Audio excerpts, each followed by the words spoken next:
सच्चे दरबार की बोल श्री संत चमत्कारी श्री चंद्रभान जी महाराज की। नमो नमो गुरुदेव को चरण निभाऊं शीश। श्री चंद्रभान महाराज ने दिया नाम बख्शीश। गुरु जी तारी बिलक माया हो जी। सतगुरु जी अपने सेवा में राखी होगी। हाथ जोड़े विनती करूं धरूं चरण में ध्यान। जो आए आपकी शरण में सबका हो कल्याण। गुरु जी तारी अनहद माया हो जी। सतगुरु जी अमन सेवा में राखिए हो जी। सब पल में गुण मनाइए किस का लीजिए हो नाम। माते पिता गुरु अपना जपो धनी का नाम। गुरु जी तारी लग माया हो जी। सतगुरु जी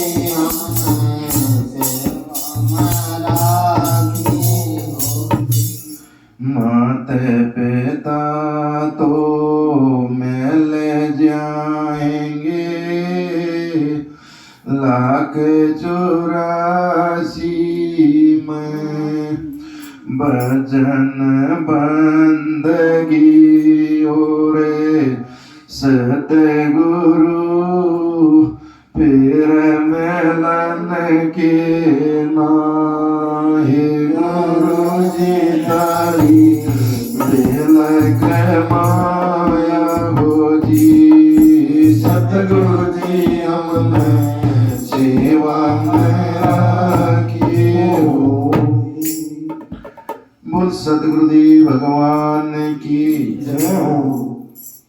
पूजनीय गुरु महाराज वह सारी साध संगत को मेरी हाथ जोड़कर राम राम। देखो सत्संग तो आप सभी ने मिलकर सुना दिया।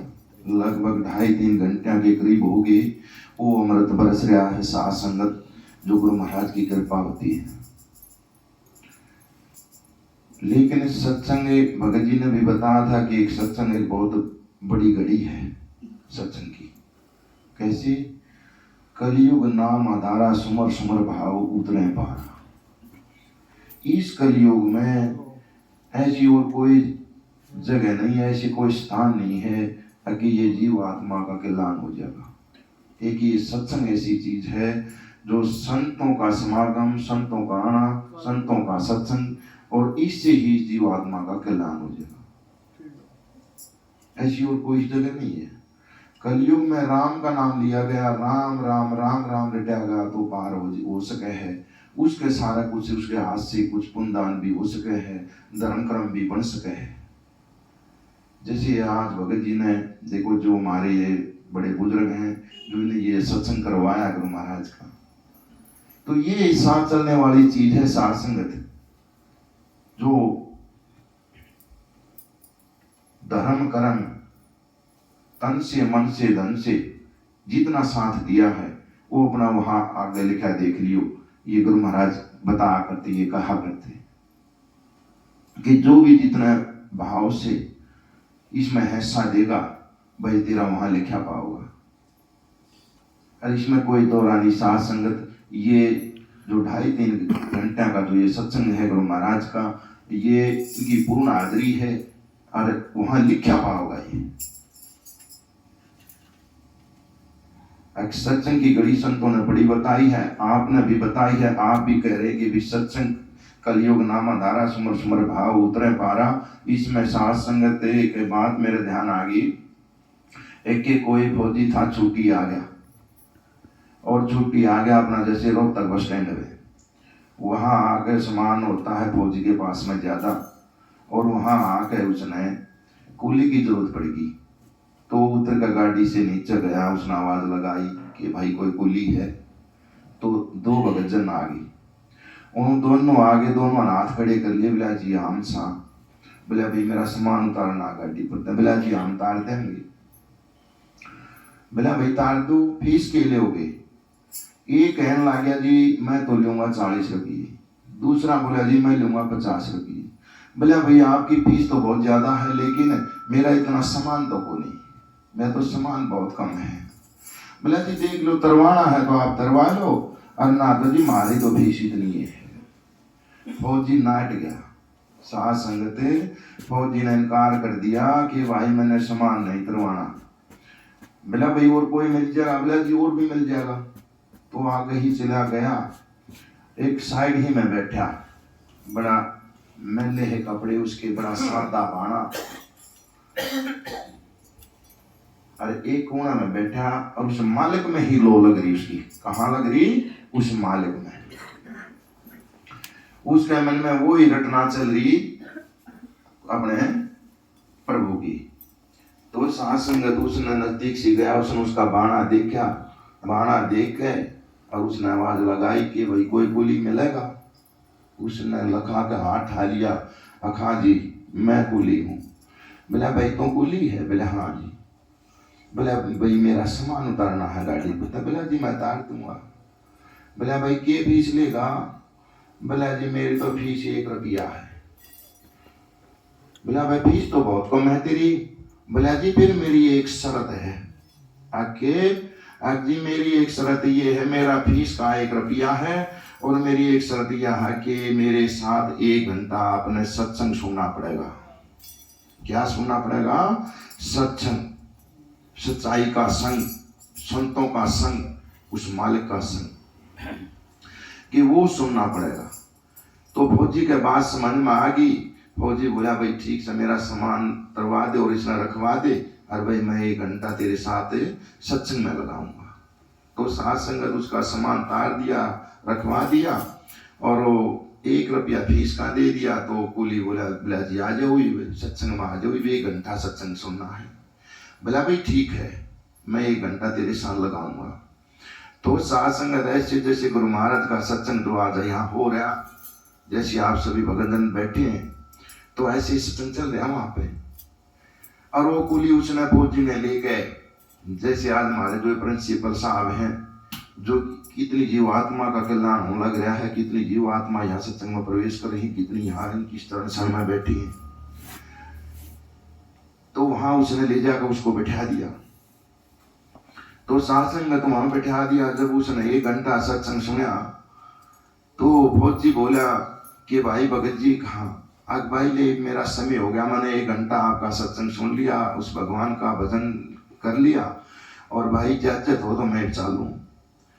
तो कुली के मुख से बात निकली कि भाई ठीक से आपका 1 घंटा पूर्ण हो गया, लेकिन एक बात ध्यान करिए कि भाई कल तो मैंने जाना है, परसों ना आपने जाना है। क्या कहा उसने? कि कल तो मैंने जाना है, परसों ना आपने जाना है। कहाँ जाना है? उस मालिक के पास में। देखो जो सही भगतजन होगा, जिसकी सुक्ति लगती होगी, तो अपनी तो पूछा देवे देगा, लेकिन दूसरे का भी कल्याण कर देगा। संतों की माया है ये।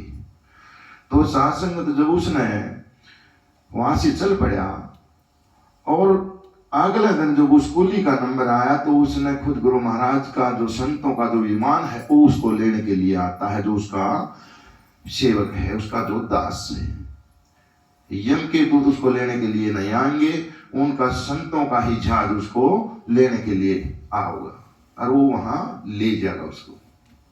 इनकी चिट्ठी आ जाएगी, इनका ध्यान आ जाएगा उस जीवात्मा को जो इनकी चरण सन में अपनी जिंदगी गुजारी है, जो राम का नाम ही रटा है। तो साथ संगत जब वो कूली का नंबर आया, वहां ले जाकर उसको खड़ा कराया और उसकी आवाज आई कि भाई किस किस नाम का आदमी है, जिस नाम का आदमी है, अब भाई इसका लेखा जोखा देखो, इसका लेखा जोखा क्या है।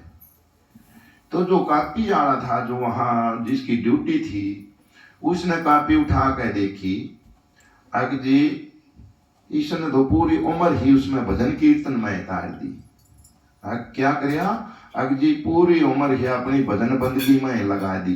बोला भाई ठीक सो इसको वहां भेज दो, उसमें सत्ता लोक में, वहां जाकर देख लेगा कि वहां क्या कुछ है।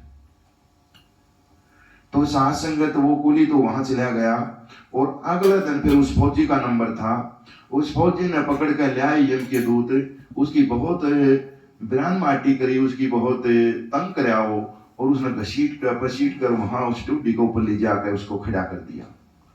तो आवाज आई कि किस नाम का आदमी है, तो बिलाजी इस नाम का आदमी है, इसका लेखा जोखा देखो।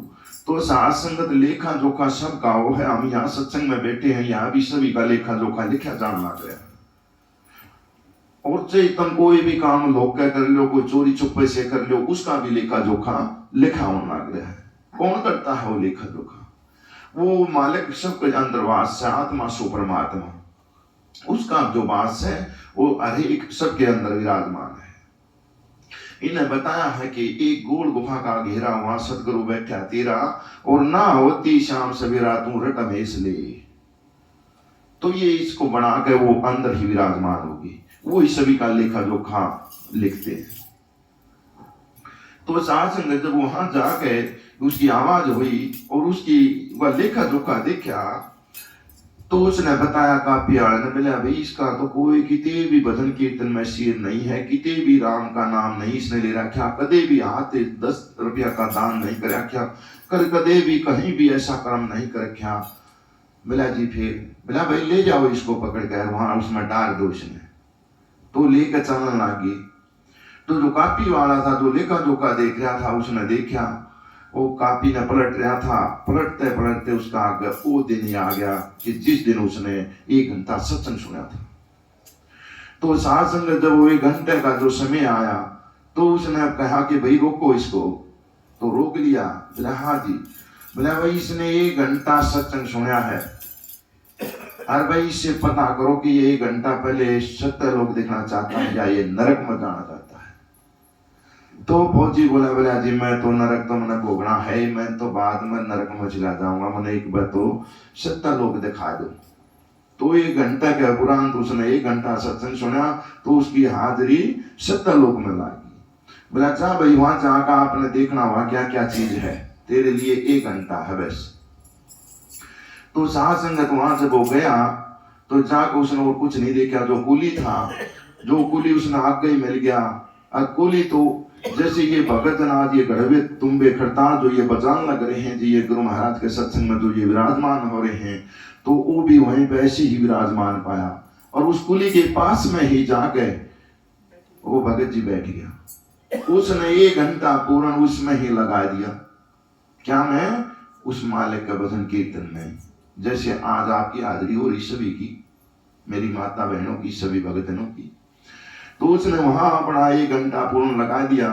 तो जब उसका 1 घंटा पूर्ण होया, तो जब उसने आवाज पड़ी कि भाई ले आओ उसको ले आओ, उसने देख लिया उसका समय हो गया पूरा, उसने ले आओ। तो साथ संगत ने लेकर आए, तो उसने कहा कि भाई तूने क्या देखा? बोला जी मैंने तो कुछ नहीं देखा।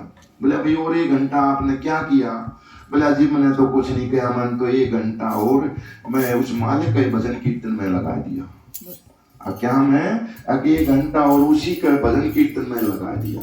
बोला भाई ठीक है, अब जाओ, इस 1 घंटे के उपरांत आपको 1 घंटा का समय और देते हैं, आपका देख का आना वहां पर क्या कुछ है। तो साथ संगत वो फिर भेज दिया, लेकिन उसने फिर भी जाकर कुछ नहीं देखा, फिर भी 1 घंटा उसे कुली के पास में लगा दिया।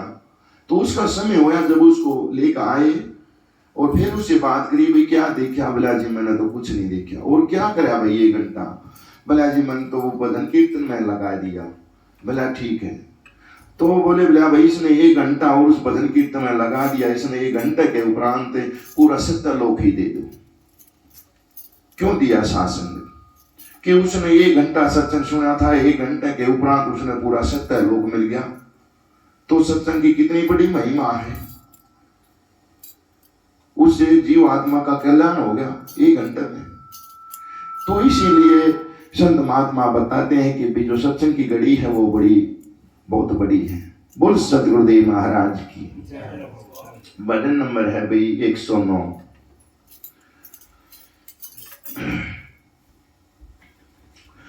बना मेरी हिम्मत मैंने समझे हो काल, बना मेरी है क्यों मैंने समझे हो काल, बना मेरी है तन बात बता दो सारी, तन बात बता दो सारी, तेरी हो जा दूर बीमारी, तेरी हो जा दूर बीमारी, तो सत्संग के माताल बना मेरी, तो सत्संग के माताल बना मेरी,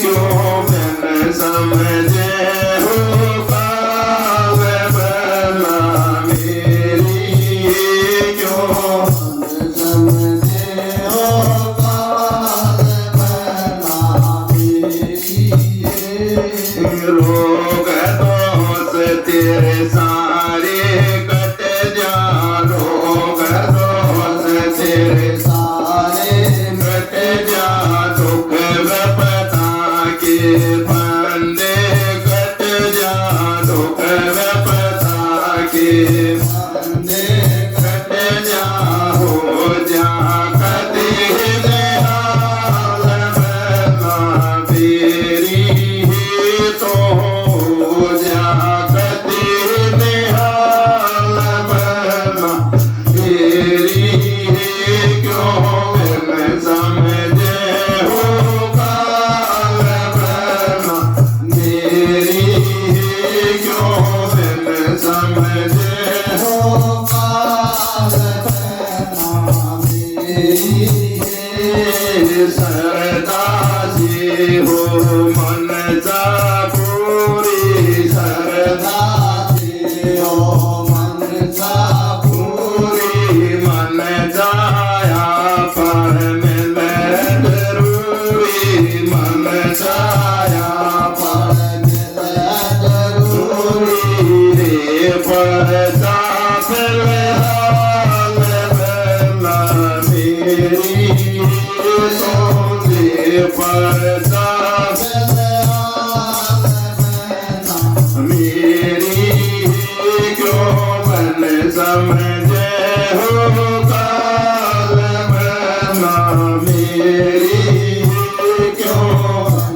मिटे सब खटका विकल कलेश मिटे सब खटका जप हो संत दयाल बना मेरी जो संत दयाल बना मेरी क्यों समझे हो